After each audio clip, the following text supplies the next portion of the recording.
네, 안녕하십니까. 정복자입니다.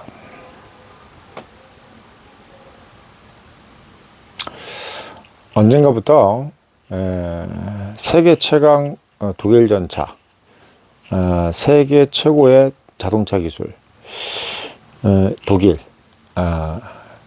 엔진은 독일 엔진, 그리고 여러 가지 뭐 정밀 기계도 뭐 다 독일, 뭐 독일 화학 뭐 이런 거, 그건 뭐 바스프도 그렇고 뭐 우리가 보통 뭐 지멘스네 뭐 별의별 약간 좀 독일자 들어가는 제조업 아이템들 보면은 다들 이제 세계 1등이라고 이제 생각을 했었잖아요. 근데 어느 순간부터 독일이라는 나라가 뭔가 예전 같지 않다는 어떤 그런 느낌. 뭐 대표적인 게 이제 어떻게 보면 우리가 뭐 짱츠라고 그러죠. 짱츠. 벤츠를 짱츠라고 그러잖아요. 벤츠가 이제 중국 기술이 들어가면서, 아니 중국 기술이라기보다는 벤츠를 중국에서 만드는 거죠. 그래서부터 이제 우리가 짱츠라 그래서 독일 메이커가 뭐 이렇게 크게 기술적으로 우월하지도 않고 뭔가 약간 그렇다는 느낌. 이게 이제 사실 현실화 되었습니다. 뭐 유럽이 전반적으로 다 이제 중국에 상당히 치우친 분위기였다면 그 중에서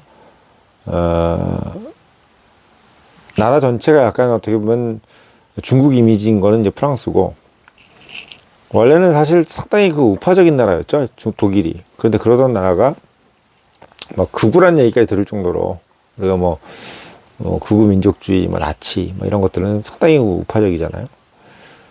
그랬던 나라가 사실은 중국으로 치우치면서, 특히 이제 메르켈 같은 경우는 동독 출신이라 그런지 이제 소련하고도 상당히 친하고, 아니 러시아, 그것도 있는 동안에 중국과 또 상당히 이제 가까워지는, 그러니까 공산주의에 대해서 어떻게 보면 거부감이 없는 거죠, 메르켈 같은 경우는.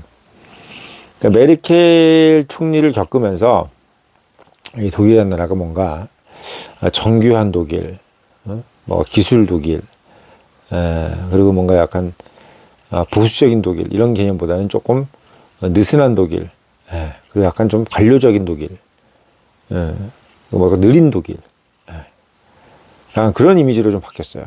그러니까 사실 어떻게 보면 하나의 독일, 원래 그 다 하나인데, 뭐 일본도 마찬가지죠. 뭐 최고의 기술력을 가진 일본도 옛날에는 일본이라 그러면 사실 뭐 되게 좀 뭐 정밀하고 뭐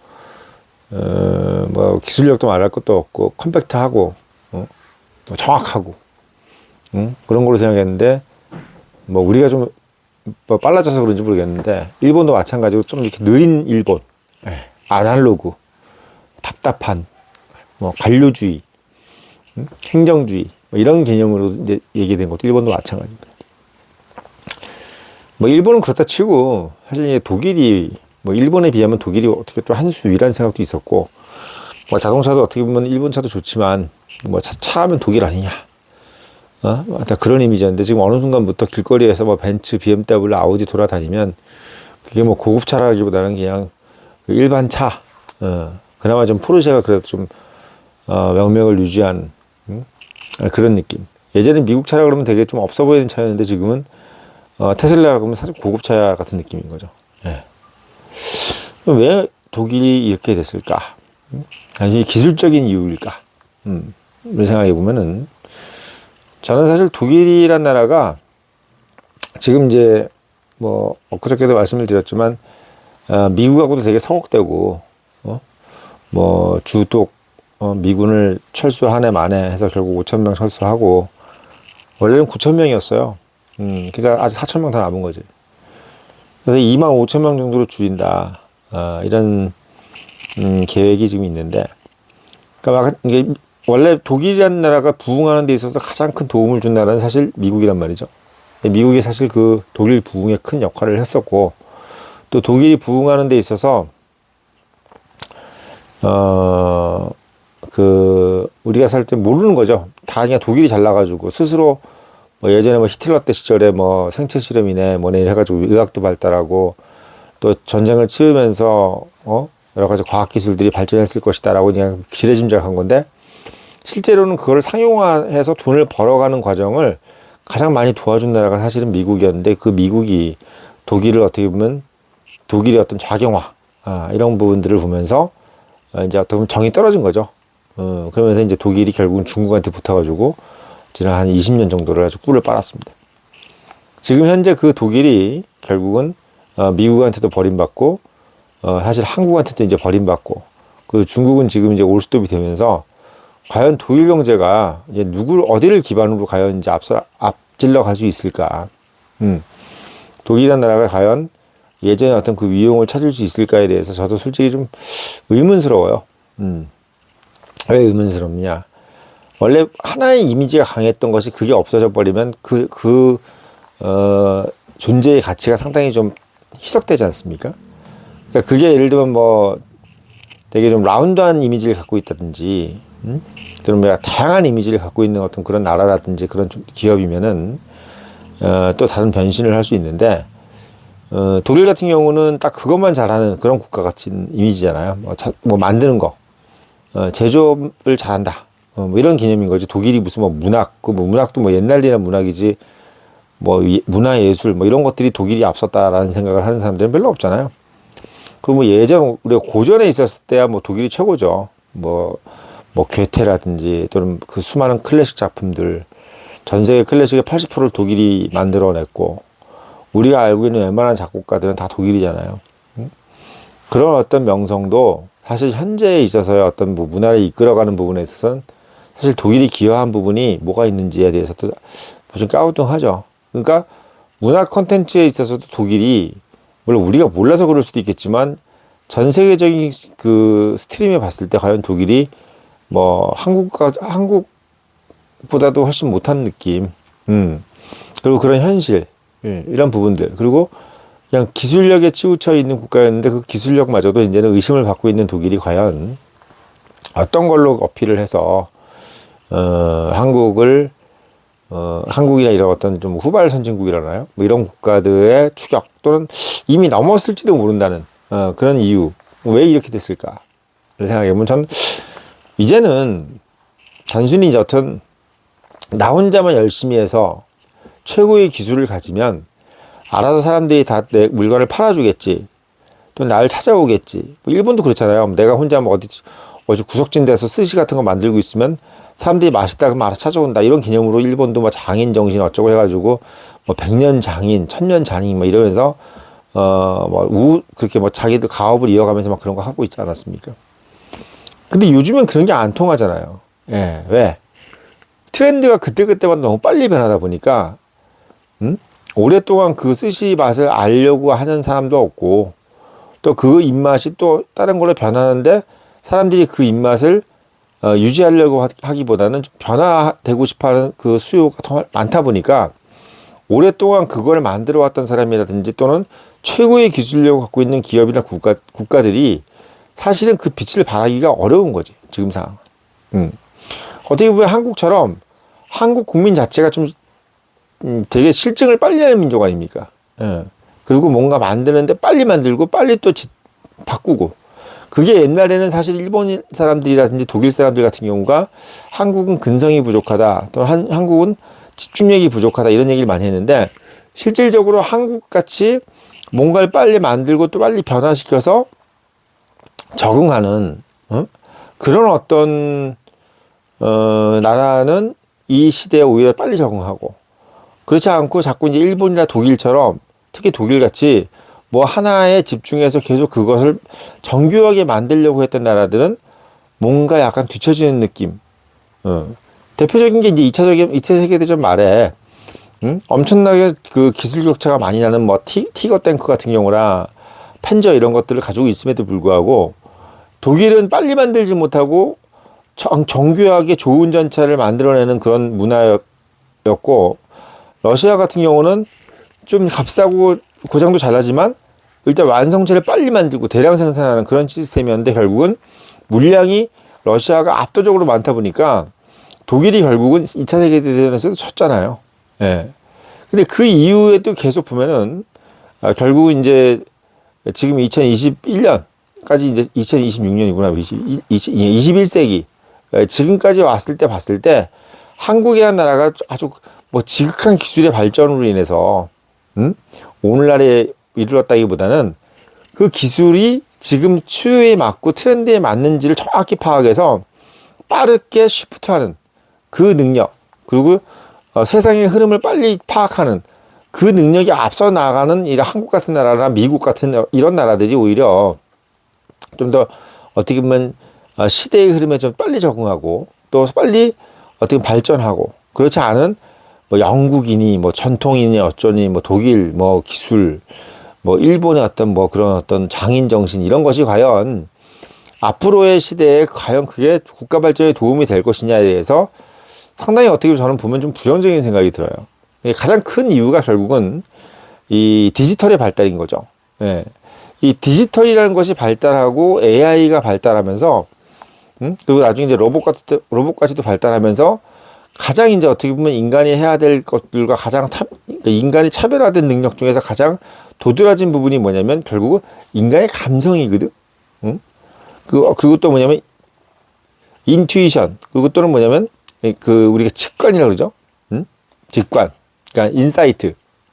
그러니까 인사이트라든지 인투이션. 그러니까 제가 지금 청년회의 같은 경우가 바로 그걸 되게 중요시 여기는 채널 아닙니까? 그러니까 뭘 하나를 전문적으로 깊게 아는 게 중요한 것도 있겠지만, 앞으로의 변화에 빨리 적응하려고 하는 감, 앞으로 시대가 어떻게 바뀔 것이냐에 대해서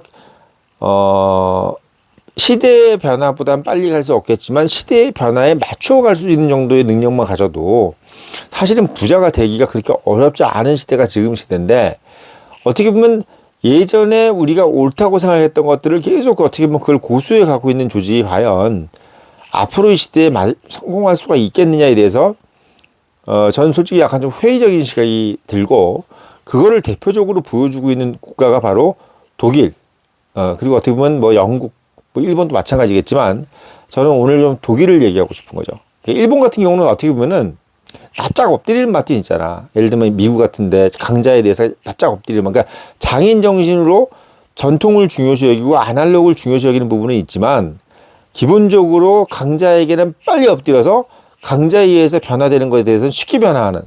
그러니까 주체적으로 본인이 스스로 변화하는 것은 못하는데 강자에 의해서 빨리 변화하는 것은 가능하기 때문에 독일보다는 난 거지. 근데 영국하고 독일도 둘 다도 어떻게 보면 남에 의해서 변화되는 것은 되게 좋아하지 않아. 스스로 어떻게 보면 변화되는 것을 좋아하는데, 영국 같은 경우는 이렇다 할 기술력에 대해서 자부심이 있는 나라가 아니잖아요. 어떻게 보면 기술적인 베이스먼트가 약한 나라이기 때문에 독일하고는 좀 비교가 안 되지. 영국하고 뭐 다른 나라들은, 영국이라는 나라는 어떻게 보면 제가 봤을 때 그냥 입만 있는 나라예요.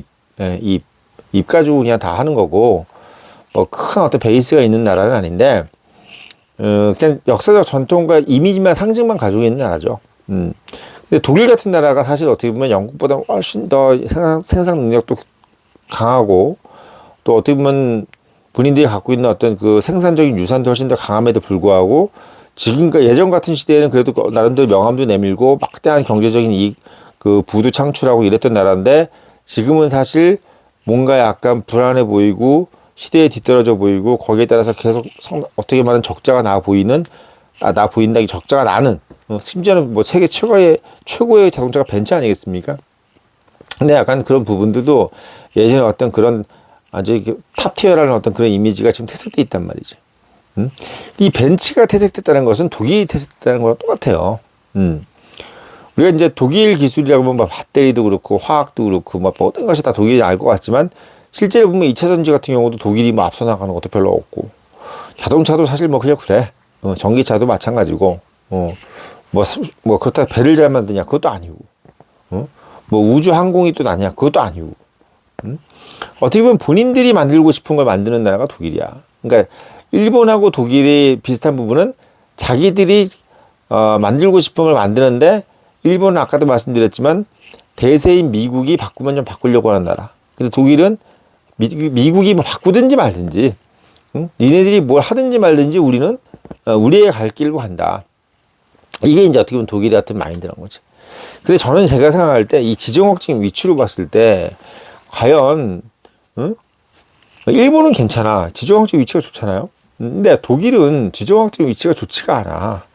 그 사람들은 정말 압도적인 기술력을 가지고 있다 하더라도 지금같이 저렇게 변화에 느려가지고는 그 지정학적 위치에서 과연 어떤 베네핏을 얻을 수 있겠느냐. 응?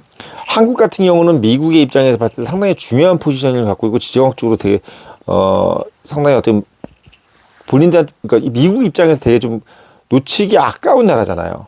근데 독일은 사실 어떻게 보면 미국 입장에서 봤을 때 저게 뭐 니들이 알아서 그냥 지켜 뭐 이런 느낌 정도의 이제 포지션으로 바뀌고 있는 거예요. 그러니까 러시아가 독일과 또는 프랑스와 영국과 교조를 하는 데 있어서 뭐 독일, 영국, 프랑스가 뭐 러시아한테 먹힐 정도로 약하지도 않지만 그렇다고 해서 미국이 뭐 걔네들 싸우는데 일일이 도와줘야 될 정도로 독일 포지셔닝이나 또는 프랑스 포지셔닝이 미국의 뭐 여러 가지 이익에 도움이 되느냐? 사실 어떻게 물음표인 거죠. 예, 물음표. 그러니까 러시아가 독일이라든지 프랑스를 점령을 할 일도 만무하겠지만 그런다 한들 러시아가 지금에서 더 발전할 수 있는 뭐가 여력이 있겠느냐라고 봤을 때 미국은 그냥 그런 거거든. 뭐 그냥 고생스럽지 뭐 이런 거지. 야, 독일 뭐 점령해서 니네들이 러시아가 독일을 점령할 만 깜이 되나? 응? 독일 국민이 러시아한테 점령을 당하겠어? 뭐 이런 어떤 느낌. 그러니까 니네들끼리 싸우다 니네들끼리 힘들겠지. 그러니까 이런 정도의 생각이 드는데 중국이 예를 들면 한반도를 점령한다든지 중국이 일본을 점령한다 그러면 얘기는 달라지는 거지. 왜? 아시아에서 태평양을 잃어버리는. 그러니까 아시아에 잘 붙일 곳도 잊어버리지만 태평양의 절반을 중국한테 뺏길 수 있는 아주 위험한 상황인 거죠. 그러니까 미국은 어떻게 보면 바다를 끼고서 뭔가를 하는 나라지 대륙을 끼고서 뭘 하는 나라가 아니란 말이지. 그러니까 지금 미국이 깨달은 건 뭐냐면 독일이라는 나라가 과연 우리한테 뭐 이렇게 중요할까? 그 중에서도 그 미군을 이제 빼려고 하는 가장 큰 이유도 굳이 우리가 독일이라는 나라를 지키기 위해서 그렇게 미군을 파견하고 이렇게 할 뭐 이유가 있나? 독일이 과연 우리한테 어떤 이익이 되지?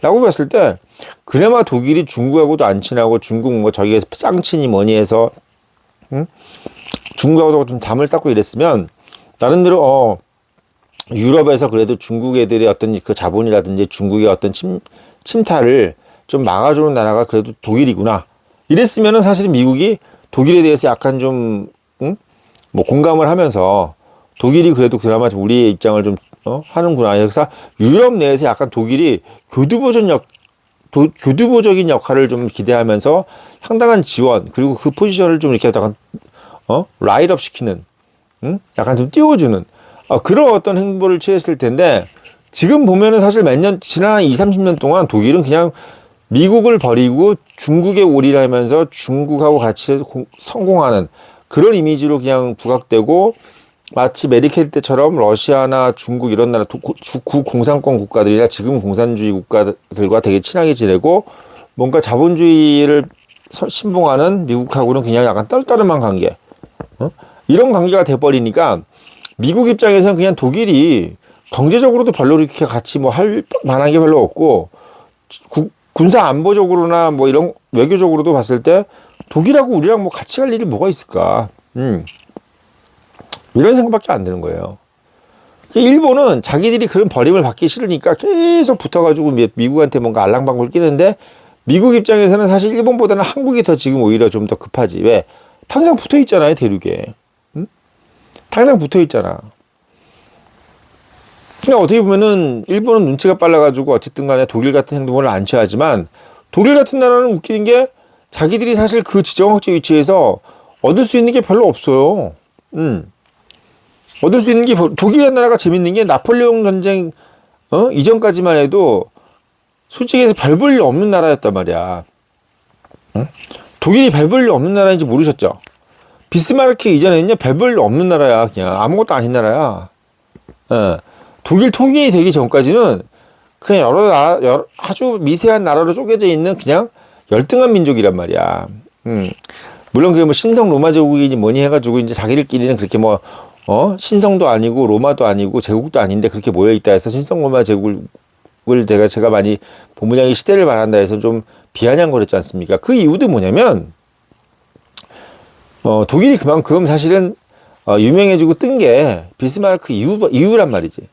그러니까 한 150년 정도 돼요. 말하자면 독일이 뜬 게 한 150년 전 정도 돼. 150년 정도. 예.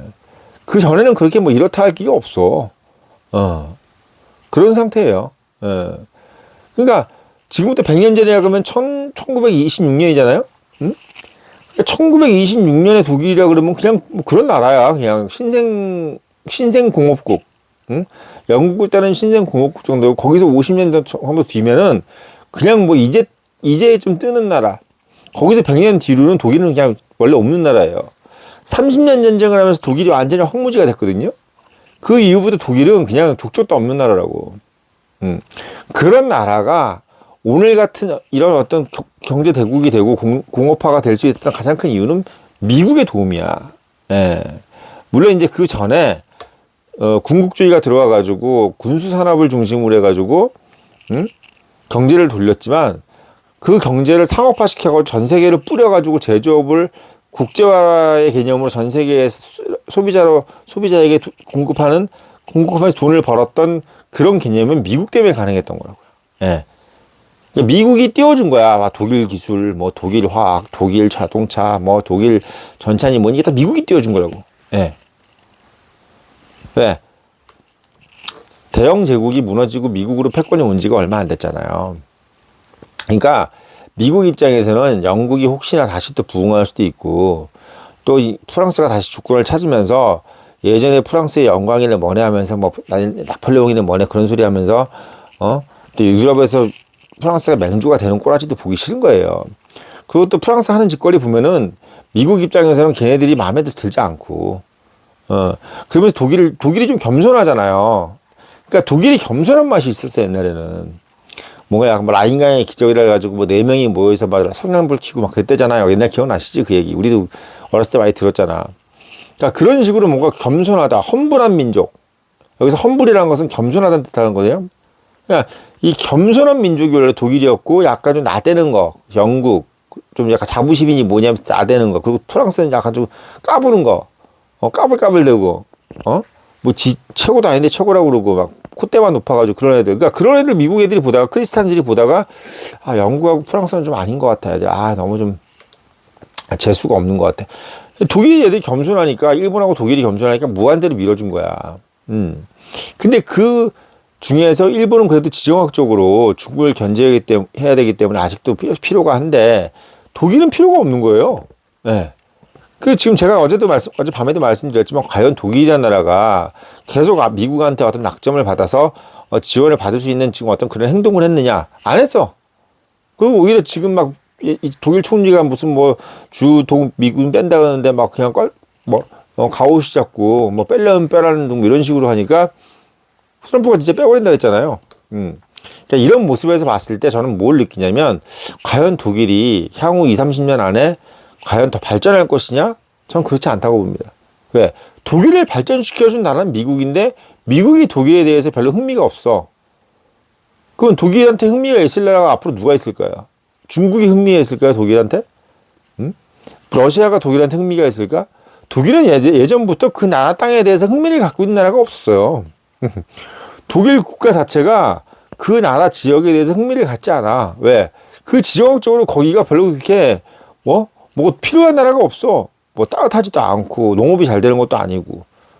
그 지역 자체가 그래서 뭐 되게 막 그걸 침탈해 가면서까지 해가지고 뭐 그 지역이 뭔가 세계적으로 뻗어나갈 수 있는 지형도 못 돼. 그 독일 해군이 거기 묶여 있어가지고 결국은 해군이 발전을 못한 것도 독일 지형 그 자체의 문제잖아요. 독일이 외국으로 뻗쳐나가려고 하는 것도 자기들 포지셔닝이 너무 한심하니까 뻗어서 나가려고 했던 거야. 한마디로 얘기하면 독일은요, 지금 예전에 60년대, 70년대 때처럼 그런 막강한 독일 기술을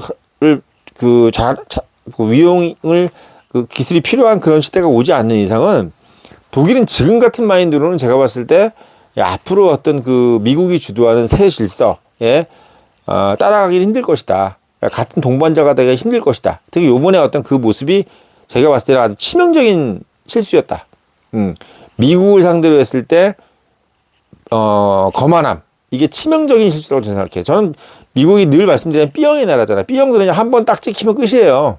그냥 자 아니다. 그냥 끝이야. 다시 안 봐. 다시 안 봐요. 다시 안 봐. 그 O형들은 다시 보잖아. 어제 욕했다가 오늘도 만나고 막 그런단 말이야. O형들은 왔다 갔다 해요. 영국 애들처럼.